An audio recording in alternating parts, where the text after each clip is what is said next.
தனது வருடாந்திர ஆன்மீக பயணமாக இமயமலைக்கு புறப்பட்ட ரஜினிகாந்த் வழக்கம் போல் அரசியல் கேள்வியை தவிர்த்து சென்றார்.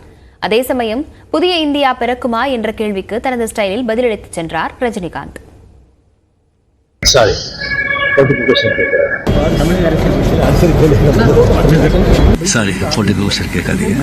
திரும்பிய திசையெங்கும் அரசியல் வாசம் வீசி வரும் நிலையில் அரசியலில் தடமதிப்பார் என்று 3 தலைமுறைகளுக்கு மேலாக எதிர்பார்க்கப்பட்டவரின் அண்மைக்கால பதில் இதுவாக மட்டுமே இருந்து வருகிறது.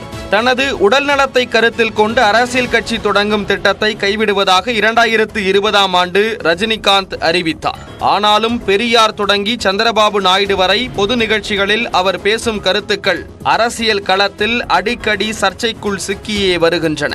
இதனால் அண்மை காலமாக அரசியல் குறித்த கேள்விகளுக்கு பதில் கொடுக்காமல் ரஜினிகாந்த் தொடர்ந்து நழுவி வருகிறார். அயோத்தி ராமர் கோயில் திறப்பு விழாவுக்கு சென்றவர் ராமர் கோயில் திறப்பு தன்னை பொறுத்தவரை ஆன்மீகம்தான், அரசியல் இல்லை என்றார்.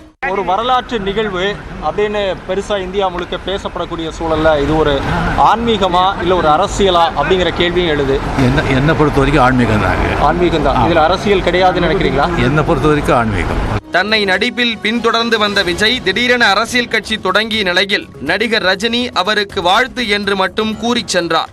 விஜயோட அரசியல் வாழ்த்துகள். வேட்டையன் படப்பிடிப்பிற்காக ஹைதராபாத் புறப்பட்டு சென்றவரிடம் விஜய் விஷால் அரசியல் வருகை குறித்து மீண்டும் கேள்வி எழுப்பப்பட்டது.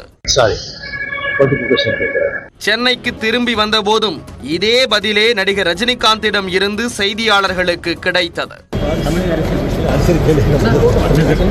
சசிகலாவின் புதிய இல்லத்திற்கு நேரில் சென்று வாழ்த்து கூறிய ரஜினிகாந்த் ஜெயலலிதாவின் இடத்தை யார் நிரப்புவார் என்ற கேள்விக்கும் இதே பதிலளித்தார். மறைந்த முதலமைச்சருடைய ஜெயலலிதா அவருடைய பிறந்த நாள், அந்த ஆளுமை இடத்தை தமிழகத்தில் பூர்த்தி செய்யக்கூடிய நபரா யார் இருப்பாங்கன்னு நினைக்கிறீங்க? அரசியல் பத்தி நான் பேச விரும்பல. இந்நிலையில் தனது வருடாந்திர இமயமலை பயணத்துக்காக புறப்பட்ட ரஜினிகாந்த் மோடி மீண்டும் பிரதமர் ஆவாரா என்ற கேள்வியை தனது பாணியில் தவிர்த்தார். மீண்டும் மோடி ஜெயிப்பார்னு எதிர்பார்க்கறீங்களா சார்?